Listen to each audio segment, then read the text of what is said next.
पटेल साहब। शुक्रिया जनाब अली।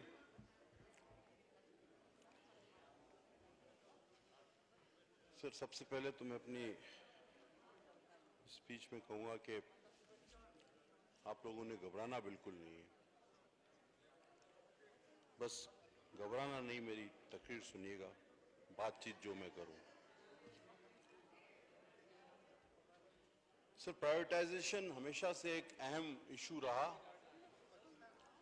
मुख्तलिफ औकात में इस पर सरासिल गुफ्तगू भी होती रही और होती भी रहेगी। लेकिन मौजूदा हालात में और गुजरे हुए इन 2 सालों में जब हम इस प्राइवेटाइजेशन को देखते हैं तो ये प्राइवेटाइजेशन टोटल चेंज इन तब्दील प्राइवेटाइजेशन नजर आती है। सर, हम तो 2 साल पहले बजाय कुछ बेचने के 2-4 पड़ोसी मुल्क खरीदने की बातें कर रहे थे। हमारे पास तो इतने पैसे आने थे, हमने तो ये तो हांगकांग जापान वापान तो ले लेना था 2 सालों में। 100 अरब डॉलर की मनी लॉन्ड्रिंग रुक जानी थी 1 साल में, तो इसमें तो कोरिया आ जाता है इतने का। तो 15 अरब रुपए रोजाना करप्शन हो रही थी, वो रुक गई, तो ये नेपाल शेपाल हम खरीद देते। लेकिन ये हम बेचने पर क्यों आ गए? क्या इसी स्टील मिल के बाहर खड़े होकर honourable president of Pakistan, honourable prime minister of Pakistan, honourable minister Asad Umar साहब, उन्होंने ये नहीं कहा था कि कैसे नहीं चलेगी ये स्टील मिल? हर हाल में चलेगी, हर तरह चलेगी, और अगर इसको प्राइवेटाइज किया गया तो हम आपके साथ खड़े होंगे। जमाना वो आ गया है कि वीडियोस अब एक ऐसा मसला बन गया है जनाब अली कि कुछ छुपा ही नहीं छुपता। ये सारी चीजें मौजूद है। आज आप स्टील मिल के फिर पीछे पड़ गए। दरअसल ये स्टील मिल नहीं, ये स्टील मिल के साथ साथ 12,000 एकड़ जमीन भी है सिंध हुकूमत की। आपने कहा जी हम गरीब नवाज, गरीब लोगों की हुकूमत, गरीबों का ख्याल। कोविड में छाबड़ी वाला कहां जाएगा? कोविड में गरीब आदमी का क्या होगा? और दूसरे ही दिन पीटीडीसी के मुलाजमीन को कोविड के ही जमाने में 500 लोगों को बगैर कुछ बताए, बगैर कुछ दिए लेटर थमा दिया कि भैया कल से नौकरी पे नहीं आना, जाओ, ये है हमारा कोविड। सर, कोलो फैल के तजाद का कोई एक पैमाना तो होना चाहिए ना, कोई एक पैमाना। ये बिल्कुल उलट किस तरह हो जाता है? सर, हमने कर्जे वापस करने की बातें की थी, हमने तारीखी कर्जे ले लिए, हमने नौकरियां देने की बातें की थी, वो भी करोड़ों। अब हम प्राइवेटाइजेशन के जरिए लोगों को बेरोजगार करने जा रहे हैं। सिर्फ एक स्टेटमेंट पर मेरे वजीर के पूरी एयरलाइन बैठ गई, और अब उसका भी अंजाम पता नहीं क्या होगा।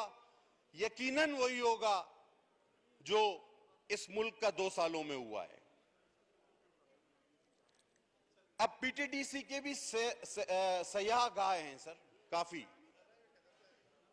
और उनके जो वजीर हैं माशाल्लाह, उनकी ईमानदारी और उनकी शोहरत पे सबको इतना भरोसा है कि रोजवेलेट होटल से लेकर पीटीडीसी की सयाह गाहों को सबको खतरा लाहक है सर, सबको, सब चीजों को। ये मैं एडवांस में आपको बता रहा हूं। जनाब अली, इश्यूज पर जब हम बात करते हैं तो हमें उसका जवाब नहीं मिलता। आपके सामने महंगाई पर बात हुई, प्राइवेटाइजेशन जैसे एक अहम चीज है उस पर बात हुई। अभी भी मेरे मौजूद रुकन ने एक तकरीर फरमाई जिसमें उन्होंने प्राइवेटाइजेशन पे कम बात की और हस्ब इख्तलाफ की जमातों के कायदीन को ज्यादा बुरा भला कहा। अगर ये ट्रेंड आप चलाएंगे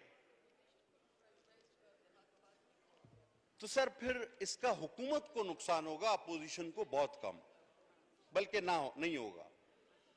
आप लोगों ने कोशिश की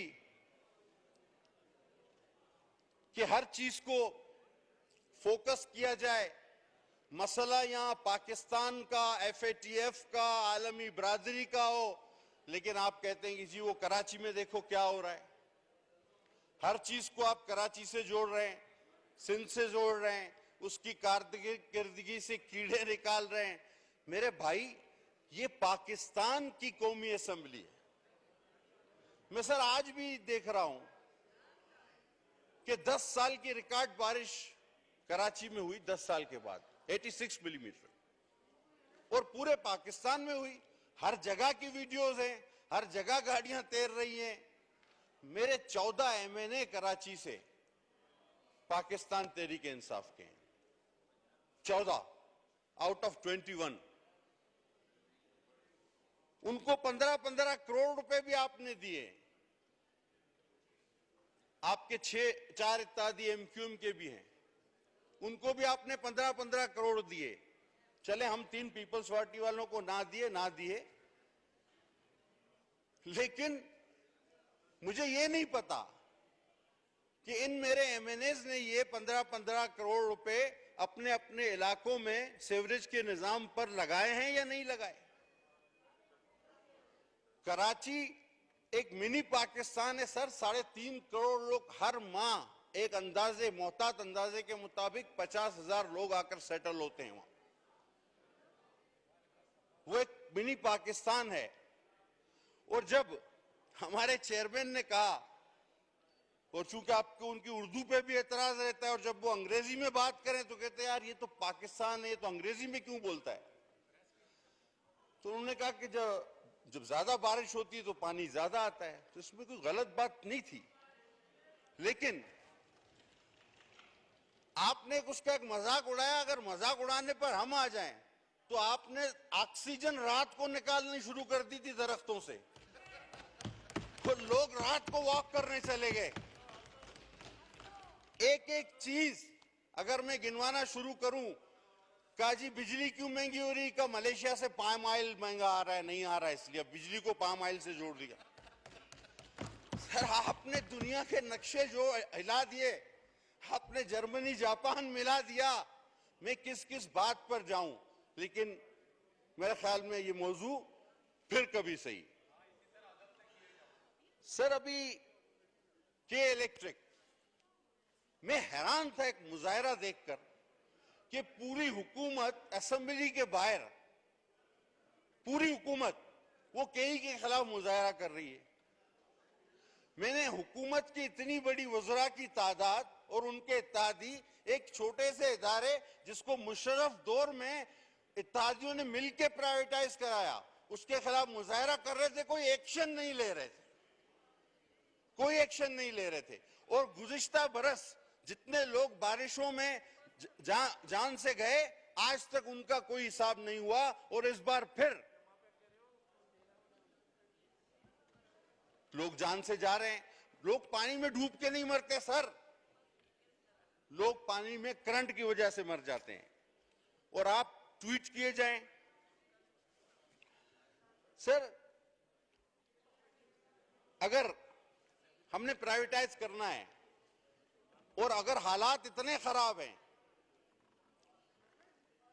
और बकौल जॉन एलिया के कि क्या सितम है कि अब तेरी सूरत गौर करने पे याद आती है, कौन इस घर की देखभाल करे, रोज एक चीज टूट जाती है।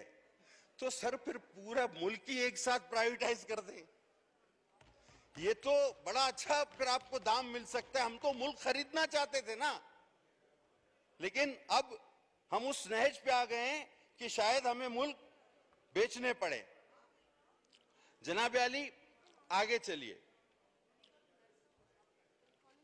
हमने आपको मशवरा यह दिया कि यह मुनासिब वक्त नहीं, इस वक्त दुनिया में कोविड की वजह से रिसेशन है। हम प्राइवेटाइजेशन के खिलाफ नहीं, लेकिन जो आइकन्स हैं हमारे, जो हमारे शहीदों की निशानियां हैं, उनको खुदारा औने पौने एटीएम्स को ना दिया जाए। ये हमारी सजेशन थी, लेकिन नहीं, मेरे ख्याल में एटीएम जल्दी में है। उनको आसपास के हालात बदलते नजर आ रहे हैं। वो अपना लगाया हुआ पैसा सूद समेत वापस चाहते हैं। आज हर रोज कराची के लोग बिजली को तरसते हैं और रोजाना बिजली महंगी होती है, बिजली मिलती भी नहीं, महंगी भी होती है। नकवी साहब का कोई नाम नहीं लेता। एक शख्स ने नाम लिया था, उसको उसके ओहदे से हटा दिया गया। पटेल साहब 10 मिनट हो गए। सर आप हुक्म करें, 10 मिनट और करूं? 10 मिनट का टाइम दिया हुआ है सबको। अच्छा, मैं समझा आप कह रहे हैं 10 मिनट और। मैं सर 5 मिनट कर दें जी। जनाब आली, कराची के जो मसाइल हैं और प्राइवेटाइजेशन के जो मसाइल हैं, इसके लिए सबको सर जोड़ के बैठना होगा। ये इस मुल्क आपस का में बातचीत ना करें, अपनी अपनी निशस्त पे बैठ जाएं। तमाम मुअज़्ज़िज़ अरकान से मेरी गुजारिश है कि अपनी अपनी निशस्त पे बैठें सर और खामोशी इख्तियार करें। सर पीछ उसकी तरफ ना हो, ये रूल के खिलाफ है सर। ये इस तरह की बातें ना करें। आपकी भी पीठ किसी की तरफ है, ये बातें नहीं करें। बिल्कुल सर चेयर की तरफ ये बातें पीछ नहीं करते सर, रूल के खिलाफ है। ये आप इस तरह बात नहीं करें। सब जो है वो अपनी अपनी निशस्त पे बैठ जाएं जी। सर मैंने रूल कोट किया आपका सर, मैंने तो रूल कोट किया है। ये अपनी निशस्त पे जा रहा है तो इसकी पीठ इसी तरफ होगी। अगर नहीं वो नहीं, पीछे बैठ जाते रहा है। हुए नहीं सर, खड़े हुए होते। जाते हुए नहीं कह रहा आगे सर मैं। जाते हुए आते हुए छोड़े, आप अपनी स्पीच करें। सर निजकारी मैं पे आए। खड़े हुए होते, कहता पता नहीं आप क्यों नाराज होते सर। मैंने तो सही रूल कोट किया था। बहरहाल आप अपना उसका मतलब निकाल लेते हैं, इससे मेरा मतलब नहीं था। जनाब आली, हमारे ऑनरेबल मिनिस्टर फॉर प्राइवेटाइजेशन तशरीफ रखते हैं, हमें उनसे बड़ी तवक्कुआत है। खुदा के वास्ते उनका माजी का तजुर्बा, वो इस ना तजुर्बेकार जो रिजीम आई है, जिसने मुल्क का पट्टा बिठा दिया है, जिसमें आटा चीनी दाल पेट्रोल सब गायब कर दिया, गरीब को बेरोजगार कर दिया है, अपना वो तजुर्बा इन ना तजुर्बेकार ना अहल ना लायक लोगों के साथ मिलकर अपनी प्राइवेटाइजेशन, इस तरह की प्राइवेटाइजेशन करके अपने भी सियासी कैरियर को दांव पे न लगाएं। सही जी, शुक्रिया जी।